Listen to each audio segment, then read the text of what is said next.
Good morning. This morning I'm putting my trial on the ground here. So here I have my succotash, as I mentioned, cowpeas, corn, soybeans, a little bluegrass,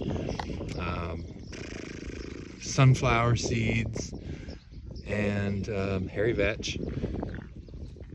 Johnson Sioux fungal dominant extract soaked in it for 12 hours. All right, this is the control, all the same things, and this is a bacterial dominant compost extract, which is known as AC 500 experimental.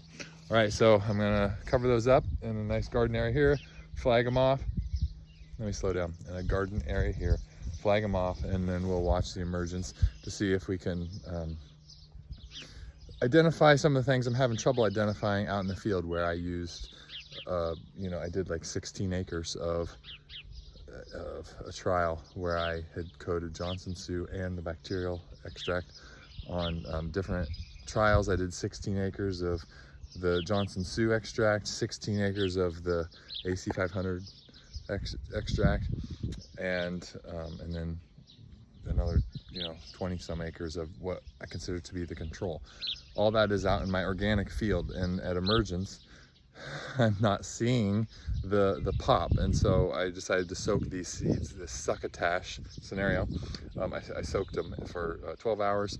That aligns with what we hear about the endophytes absorbing into the cell walls and would be present in these plants right from the genesis of them sprouting and up through the health of their life. So that's the assessment here. This is the way all assessments should start, is small. And I did do that. I started small for 6 years. I've been assessing these kinds of extracts now in the field. 3 years ago, or let's see, last year I was corn. The year before last, I first assessed like an actual, a few acres with controls in between for the Johnson Sioux extract. And so this year I wanted to take that leap and do 16 acres in the organic field. And so seeing this is going to help confirm some of the things because I have seen yield improvements in my field, but I expect to see more earlier in the season. The yield improvements are from some other videos. I don't even know if I've posted yet. I'll get to that, but I did see a 10 to 15 bushel per acre bump where I had cut back on nitrogen and used Johnson Sioux in place of that. And so, all this enthusiasm is building on those experiences. So as people might question, like, why is this guy doing these experiments? Like, why is he so excited about this? Well, there's a foundation there that has allowed me to be organic and profit by not using inputs that to me is an excitement that I want to take to our communities to help people realize that this carbon footprint issue that we're having, that farmers can really tackle it and eliminate the inputs for phosphates and nitrogen and on their own farms really make an impact. So that's where we come to this.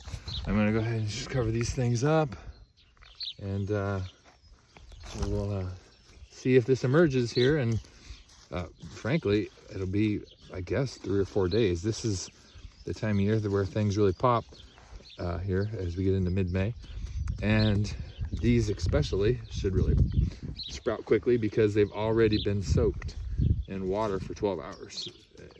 Water and the inputs.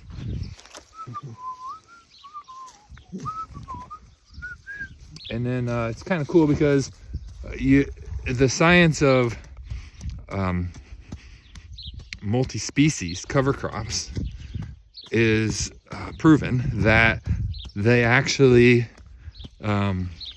work hand in hand, because when you have multiple species, the bacterial and fungi that populate that micro ecosystem complement one another.